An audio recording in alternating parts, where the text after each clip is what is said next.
మనతో పాటు బీఆర్ఎస్ నాయకులు తుంగపాలన ఉన్నారు, మాట్లాడదాం. అన్న, నిరుద్యోగులకు సంబంధించి సవాల్కి కేటీఆర్ విసిరుతా ఉన్నారు. అశోక్ నగర్ వేదికగా సవాల్కి సిద్ధమంటా ఉన్నారు. ఏంటి, ఏం జరగబోతుంది సవాళ్ళకు ప్రతి సవాళ్ళకు? ఇవాళ మేము ఒకటే అడుగుతున్నాం.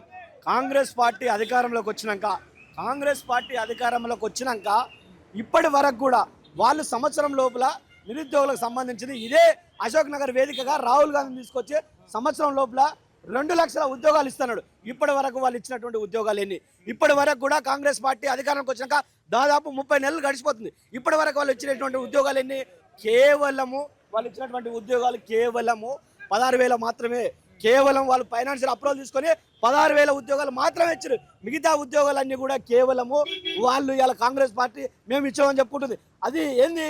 బీఆర్ఎస్ ప్రభుత్వం అధికారంలో ఉన్నప్పుడు అనేక సందర్భాల్లో నోటిఫికేషన్లు ఇచ్చి అనేక సందర్భాల్లో ఎగ్జామ్స్ పెట్టాం, వాటికి ఆర్డర్ ఇచ్చి వీళ్ళు మేము ఇచ్చినామని చెప్పి ఉద్యోగాలు ఇలా మాట్లాడుతున్నారు. కాబట్టి ఇలా నిరుద్యోగుల అంశం కావచ్చు, విద్యార్థుల అంశం కావచ్చు, ప్రతి అంశాన్ని కూడా మేము ఏ అంశానికైనా మేము చర్చించాలని సిద్ధంగా ఉన్నామని చెప్పి ఈ సందర్భంగా